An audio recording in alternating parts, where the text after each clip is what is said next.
ଆଜି ଚାଲ ଯିବା ବାବା ରାଧାକାନ୍ତ ମନ୍ଦିରକୁ। ହଁ ଆଜ୍ଞା, ମା ମାଉସୀକି ପଚାରିକି ଆସିବାକୁ ପଡ଼ିଲା ବାବା ରାଧାକାନ୍ତ ମନ୍ଦିରକୁ ଦର୍ଶନ କରିବା ପାଇଁ। ଆଜ୍ଞା ନମସ୍କାର। କ'ଣ ଆପଣମାନେ କେବେ ଆସିନାହାନ୍ତି ଆମ ମଙ୍ଗଳପୁର ହୀରାପୁର ବାବା ରାଧାକାନ୍ତ ମନ୍ଦିରକୁ? ତାହେଲେ ଜଲ୍ଦି ଜଲ୍ଦି ଆସନ୍ତୁ। ଏ ବହୁ ପୁରାତନ ମନ୍ଦିର। ଯେ ଥରେ ଆସିଛି ନା ସେ କେବେ ଦ୍ୱିତୀୟ ଥର ଭୁଲି ନାହିଁ। ବହୁତ ଦିନରୁ ଇଚ୍ଛା ଥିଲା ବାବା ରାଧାକାନ୍ତକୁ ଦର୍ଶନ କରିବା ପାଇଁ। ଆଜି ସେ ଦିନ ଆସିଛି ଆଉ ମୋର ସ୍ୱପ୍ନ ସବୁ ପୂରଣ ହେଇଛି। ମୁଁ ରହିଲି ଆପଣଙ୍କ ଅପେକ୍ଷାରେ।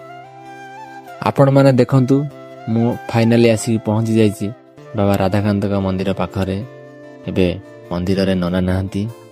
ଅନେକ ଦିନରୁ ଇଚ୍ଛା ଥିଲା ବାବା ରାଧାକାନ୍ତ ମନ୍ଦିରକୁ ଆସିବି ବୋଲିକି। ଆଜି ସେ ସ୍ୱପ୍ନ ପୂରଣ ହେଇଛି। ବାବା, ମୁଁ ଯେମିତି ରହୁଛି ରହୁ, କିନ୍ତୁ ଅନ୍ୟମାନଙ୍କୁ ସବୁବେଳେ ହିଁ ଭଲରେ ରଖନ୍ତୁ। ଏ ଖରା ହେଉଛି ତ ଗରମ ହେଉଛି, କିନ୍ତୁ ଭାଇ ଆମର ପଣା ଦେଉଛନ୍ତି। ଏମିତି ସେମିତି ପଣା ନୁହେଁ, ପ୍ରତ୍ୟେକ ଗୁରୁବାରରେ ଆମର ଭାଇମାନେ ହିଁ ଧର୍ମ ହିଁ ସେବା କରୁଛନ୍ତି। ହଁ ଆଜ୍ଞା, ମହାନପାନା ଗ୍ରାମରେ ବାବା ବଜରଙ୍ଗଙ୍କ ସାମ୍ନାରେ ଭାଇ ଆମର ପୁଣ୍ୟ କାମ କରୁଛନ୍ତି। 85-100 ଡିଗ୍ରୀ ଖରା ଯେତେ ଜୋର ହେଉଛି, କିନ୍ତୁ ଭାଇ ଆମର ବହୁତ ଭଲ କାମଟେ କରୁଛନ୍ତି। ଜୟ ଜଗନ୍ନାଥ। ଧର୍ମ ହିଁ ସେବା, କର୍ମ ହିଁ ଭଗବାନ।